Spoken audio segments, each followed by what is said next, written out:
Tak musím říct, že ten náš vztah byl hodně na bodu mrazu. Bylo to hodně takový, že jsem si připadala, že jsem na všechno sama. Manžel hodně pracoval, snažil se prostě nás zabezpečit takhle finančně a já jsem to vůbec nebyla schopná ocenit. Byli jsme hodně doma sami s dcerou a strašně mě to vyčerpávalo. Celkově jsem byla taková jako hrozně frustrovaná a v tom vztahu jsem jako usilovala o to, aby nějakým způsobem se to udrželo, protože to pro mě bylo hodně důležitý, ale bylo to zároveň strašně těžký. Napadaly mě i tyhle ty myšlenky, musím říct, že jo, a hrozně mě to děsilo, protože jsem prostě pro svoji dceru a pro sebe sama nechtěla takhle skončit. Takže byly tam i ty myšlenky a proto jsem vlastně měla tu motivaci začít na sebe pracovat a řešit ty věci od sebe. No, vedlo mě k tomu to, že vlastně začala jsem právě poslouchat různý podcasty a prostě makat na sobě různým stylem, hlavně jako seberozvojovým. A viděla jsem, že prostě musím začít od sebe, že ten manžel prostě má práci, má svoje starosti a že hlavně to hodně koresponduje jako s mým tátou a že to je vlastně moje věc, jako to, jak já se na to koukám. A že pokud změním sama sebe, jak to všude říkali, tak že by to mohlo jako fungovat. No, takže to bylo takový, že musela jsem hodně dlouho se vyrovnávat s tou myšlenkou, jakože opravdu to je na mě. Že prostě ať chceme nebo ne, tak i když chcem, aby ten druhý se změnil, tak pokud nezačneme u sebe, tak to prostě jsem to viděla, že to samo od sebe ten druhý člověk jako neudělá. Tak ten tvůj kurz Odlep svého muže od mobilu na mě vyskočil někde na Facebooku a v tu chvíli určitě můj manžel koukal do telefonu, protože prostě je na telefonu jak pracovně, tak soukromně prostě strašně moc. A já už jsem měla pocit dost často, že prostě vlastně, že ten telefon nahrazuje mě, jako víceméně. Ten vztah, který vlastně na tom se bortil nějakým způsobem. A vlastně mě to strašně frustrovalo, že je pořád na tom telefonu a byla jsem z toho jako naštvaná a nějakým způsobem jsem s tím jako chtěla pracovat. Takže to byl vlastně ten první impuls a ten tvůj první kurz Odlep svého muže od mobilu mě úplně nadchnul prostě, protože já už jsem byla na cestě, když to řeknu takhle. Byla jsem prostě na té cestě, fakt jsem toho už nastudovala, naposlouchala strašně moc, měla jsem různý placený, neplacený prostě webináře, semináře, všechno možný, protože fakt jsem ten vztah jako chtěla držet a chci ho držet.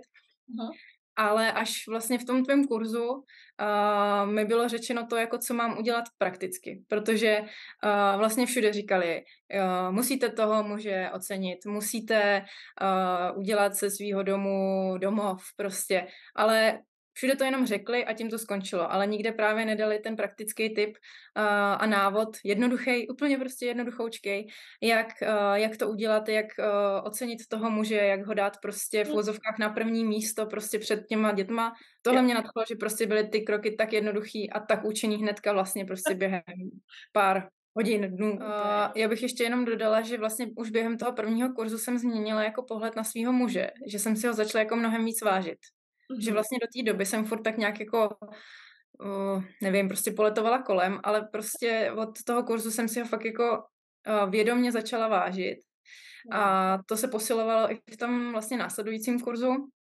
A zároveň se tam hodně klad důraz na to opičování sama sebe. Takže si myslím, že to bylo to, co mi taky jako bylo řečeno už hodněkrát, nebo jsem to někde slyšela, ale zase prostě jednoduchýma návodama a tipama to bylo jednoduchý jako praktikovat a nějakým způsobem jako se to snažit udržet. My potřebujeme prostě taky jako zářit a potřebujeme prostě být mít tu energii a být tady pro toho muže jako funkční v tom smyslu, jako že nejsme úplně vyčerpaný s tom jakoby zaměřením se na sebe, ale zároveň prostě to nebylo, že jako nějaký sobecký já, ale dělám to prostě jako pro rodinu, dělám to pro toho manžela.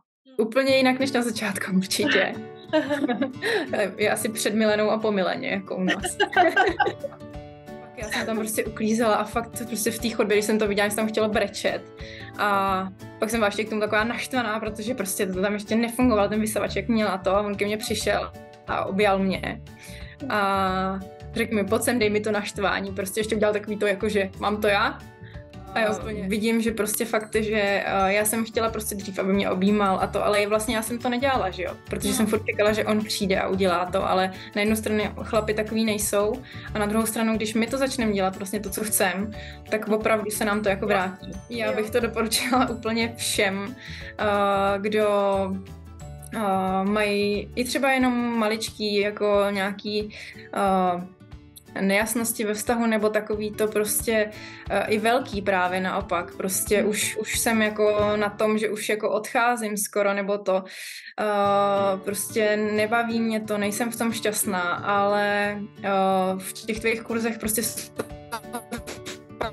tak jednoduché věci, že i kdyby to nemělo fungovat v tom vztahu, ve kterém jako zrovna jste, tak to člověka hrozně posílí, ale zároveň si myslím, že právě naopak i ty vztahy, které už prostě jsou na tom špatně, tak jsou schopný jako, pokud ta žena hlavně prostě na sobě pracuje a chce, tak i na základě prostě těch jednoduchých rad a typů díky tobě si myslím, že se může spousta vztahů jako udržet. A samozřejmě není to jenom o tom tvém kurzu, je to prostě fakt náročná práce pro všechny, ale díky tobě je to jednodušší a milejší a člověk je takovej fakt jako vděčnější za všechno, no.